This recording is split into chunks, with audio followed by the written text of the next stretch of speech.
Bom dia, presidente, colegas vereadores e colegas vereadoras. Estamos, que bom, discutindo aqui o regimento, uma pauta importante.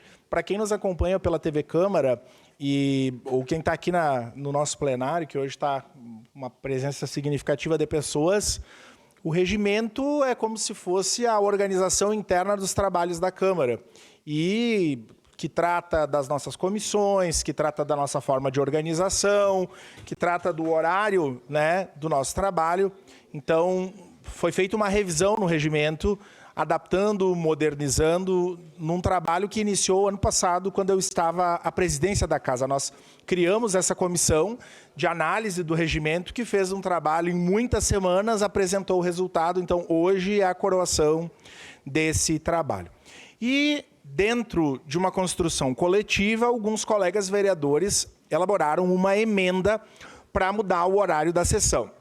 Eu quero dizer que, também para entender a fala da vereadora Rose. A vereadora Rose disse que está vereadora, mas é professora, eu também sou, e nós dois somos os únicos dessa legislatura que somos servidores públicos municipais, né, dos 23 vereadores.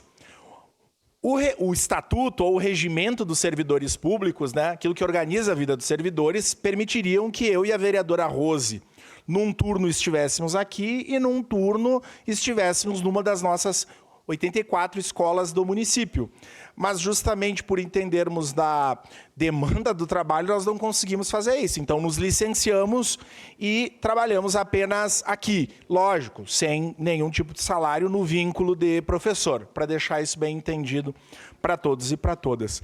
Como disse a vereadora Rose, a minha líder da nossa bancada aqui, para mim não faz diferença o horário da sessão ser de manhã, ser à tarde ou à noite, considerando a responsabilidade e que nós estamos envolvidos praticamente nos 3 turnos. E a maioria dos vereadores aqui, eu não consigo acompanhar a vida de todos, mas escuto e vejo, eventualmente, quando trazem aqui para o telão, o trabalho, a dedicação. Então, eu acho que é uma discussão importante, mas que não traduz e não dá à luz aos maiores problemas que nós temos para resolver. Portanto, que o posicionamento que nós temos é contrário a essa mudança. Eu defendo a participação popular acima de todas as coisas, né?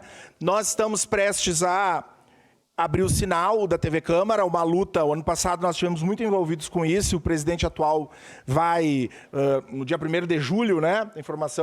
A divulgação é de que nós teremos a TV Câmara aberta. Então é por esses e tantos outros motivos. Eu fico pensando na inviabilidade de fazermos reuniões públicas, né? Além do que, os meus assessores, está aqui uma das minhas assessoras, eu vejo que uma grande dificuldade que os colegas têm pelo volume de trabalho é terem assessores que trabalhem os 4 turnos. Porque, em geral, as pessoas gostam muito de atacar a Câmara é vagabundo, tem que fechar a Câmara e tal, e eu constato que isso não é verdade. Porque eu trabalho muito e estou aqui para trabalhar. A minha obrigação é essa, eu não estou querendo louros por isso. Eu só estou dizendo que as pessoas têm que ter dedicação exclusiva, mas como é que eu cobro para uma mãe que tem criança, assessora, como chegar aqui às 7 da manhã e sair às 24 horas? Porque esse seria o turno de trabalho. Inclusive, nós teríamos um problema aí para resolver do ponto de vista de passivo trabalhista, em que pese as pessoas serem cargos em comissão, mas não existe uma carga de trabalho para assessor de 24 horas. Então, e sem contar os nossos servidores para a organização da casa. Então, esses são alguns dos motivos que fazem nós sermos contra pontualmente essa emenda. Por fim, eu quero saudar, mas nós falamos do regime de trabalho de trabalhadores e trabalhadoras que têm salário. Mas aqui tem, e eu quero saudar as gurias que trabalhavam nas UPAs ou que trabalham nas UPAs por uma empresa quarteirizada, a RDS, que nessa mudança que nós tivemos de mantenedora, as pessoas, a grande maioria de trabalhadores e das trabalhadoras, em sua maioria mulheres, mães solos, não receberam a sua rescisão. Então estão aqui 4 trabalhadoras que têm direito para receber, que não receberam fundo, não receberam aviso prévio, não receberam nada da sua rescisão. Portanto, eu vou requerer ao nosso presidente, nós temos uma matéria para votar, que é analisar a admissibilidade ou não do processo do vereador Iago, mas posteriormente a isso, presidente, eu gostaria que nós suspendêssemos a sessão. Tem mais trabalhadoras chegando para que nós pudéssemos ouvir essas trabalhadoras sobre as suas demandas e que nesse meio tempo, inclusive a liderança de governo ou vice-liderança pudesse contatar o Poder Executivo Municipal para dar um retorno sobre o recebimento da rescisão dessas trabalhadoras e outras demandas que elas têm. Obrigado, presidente, pela tolerância. Obrigado, vereador. Faremos isso. Encerrada a discussão. Em votação, declaro abertas as inscrições para